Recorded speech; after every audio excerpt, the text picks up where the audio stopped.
سريعا حبيب قلبي من غير ما اطول عليك كالعاده نخش في قلب الموضوع على طول. انطوان جريزمان، طيب انا لمحت ريال سوسيداد فمش هفكر على طول. ايفان راكيتيتش، اشبيليه. جيمس رودريجيز، اوكي. هل جيمس رودريجيز خد دوري مع بورتو لما كان في البرتغال؟ والله خد، وكلام مظبوط جدا. تشابي الونسو، طيب تشابي الونسو لعب مع كريستيانو رونالدو.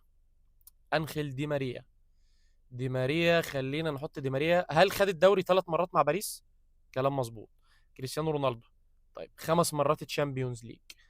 ايدن هازارد، والله هازارد معدي 32 سنه، مفيش اي مشكله خالص. كريم بنزيما طبعا معدي 400 جول في الكارير بتاعه. جادون سانشو، سانشو اتوقع سكيب يعني سكيب من واسعه، لان سانشو. ارتورو فيدال، اوكي 3 مرات سكوديتو. نيمار جونيور، نيمار، واو. احنا عايزين لعيب لعب في روما ولعيب لبس 5 ولعيب لعب مع نيمار، فهل نيمار يمشي في لعيب لعب مع نيمار؟ ما ينفعش والله. طيب سكيب. زلاتان ابراهيموفيتش، قول لا لا، طبعا لا لعب مع نيمار، ما لبسش 5 في كاريره طبعا، سكيب يا بيه.